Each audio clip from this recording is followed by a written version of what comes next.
Well, how's it going, guys? Dave here with another edition of Off Grid. I'm at the backpacking, hiking, camping, and gear, and as you can probably tell right here, this is a brand new piece of gear that I have for the calendar year of 2024. This is the Zpacks Plex Solo in the only version that they make, which is the DCF version. And now, before you head on over and jump to the comments and call me a sellout, I want to do a special shout out to my buddy Devin over at Backcountry Exposure for hooking me up with an insane deal on this tent that I just couldn't pass up. So for this video, what we're going to be doing is all the usual good stuff.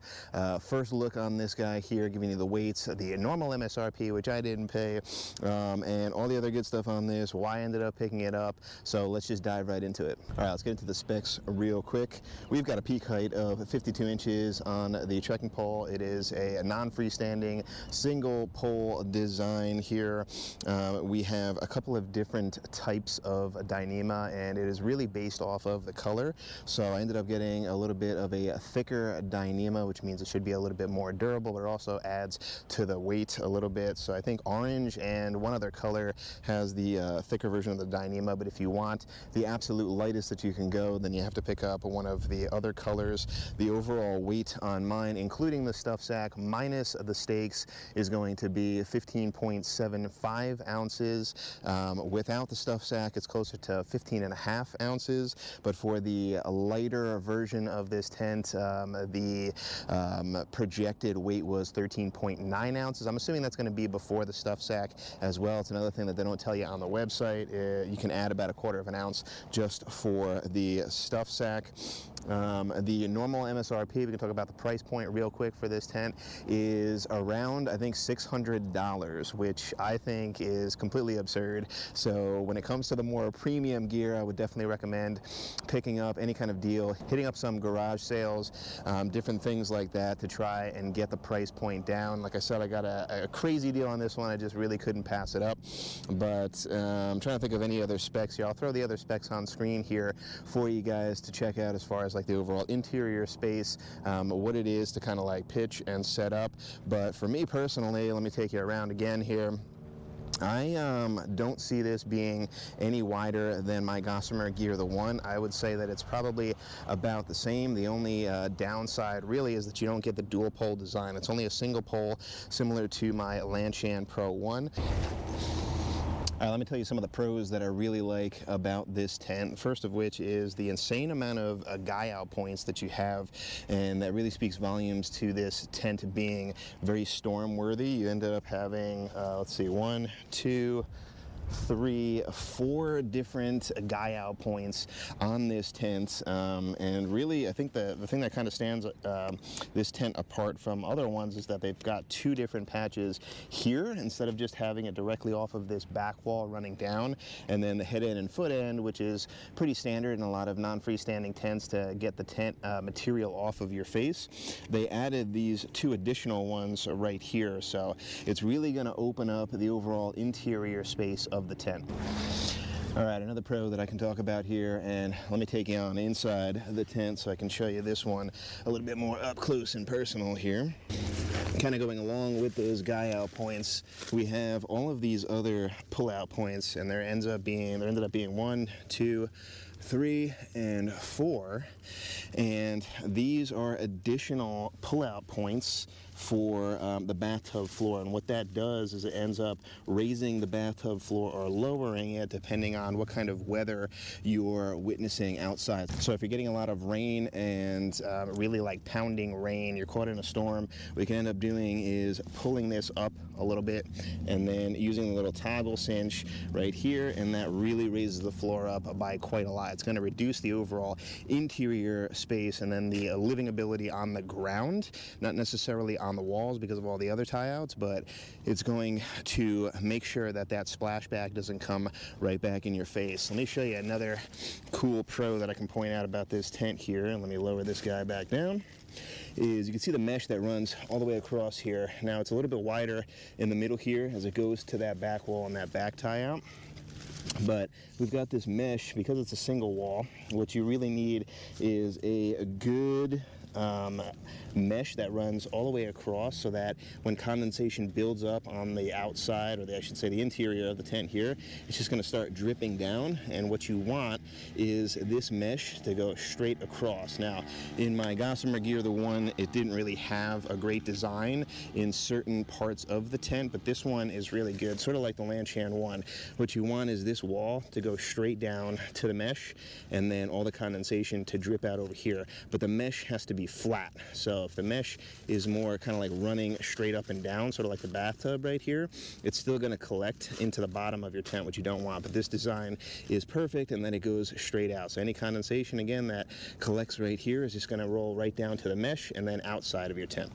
All right, so another pro that I like about this tent, obviously it's going to be the weight, but the vestibule space here isn't too bad. If you have it all the way up at its peak height of 52 inches or 132 centimeters, then as you may or may not be able to see here, it comes up pretty high. So if you do end up using the vestibule space to put your stuff underneath, then you might want to consider lowering this a little bit, but then it's going to also decrease the overall livability on the inside of the tent. But let me grab you here and show you what I'm talking about real quick.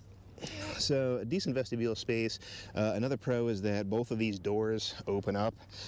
This model here has just these regular toggle design, which isn't great if you have like cold fingers. I don't mind it as much, but the popular thing that they're going with nowadays is the magnetic toggle, which Zpacks does sell as an additional option. So if you wanted to, you could forego these and add on additional magnetic toggles to make it a little bit easier for yourself. All right, so those are some of the pros. Let's get into some of the negatives about this tent. There are a decent number of them that I can see just on my first look right here, but it's really just kind of like nitpicky stuff that really isn't that big of a deal.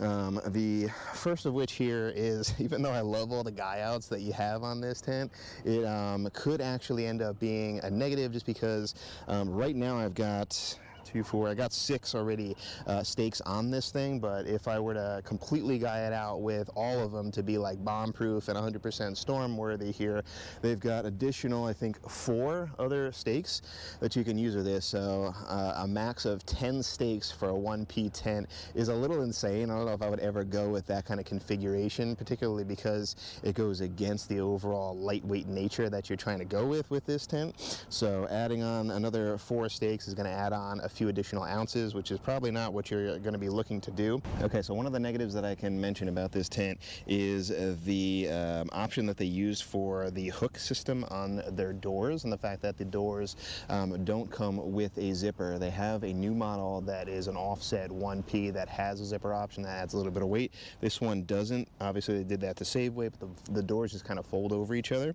But in talking about the door closure system here, it's not the best.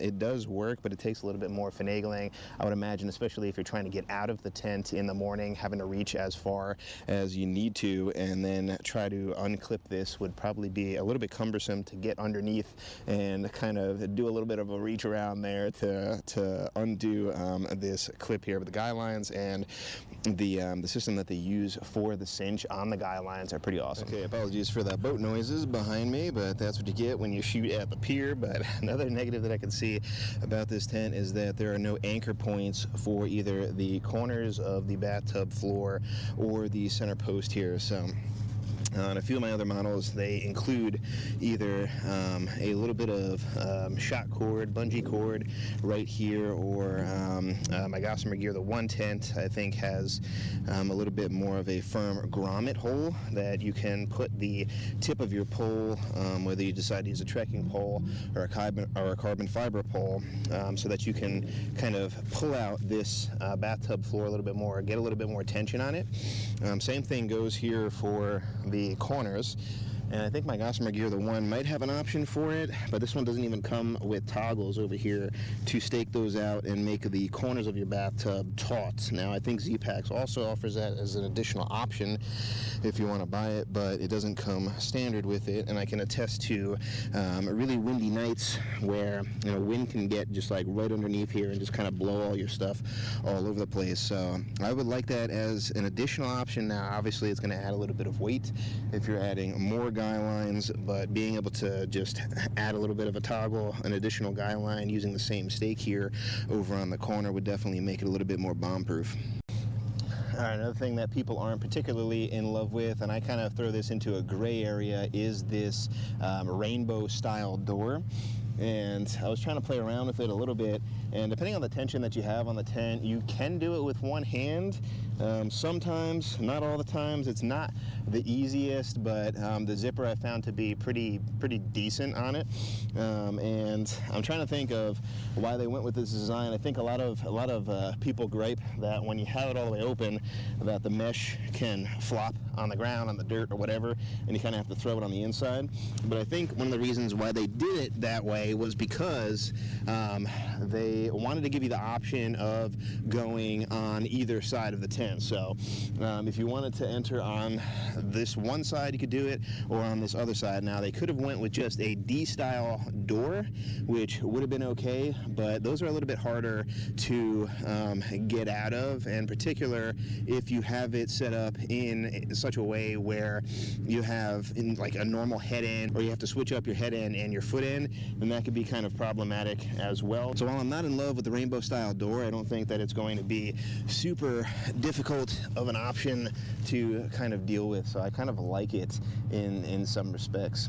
However, another thing that I don't like, and which you probably just saw in that last clip there, was the fact that the overall height of the door here comes down pretty low.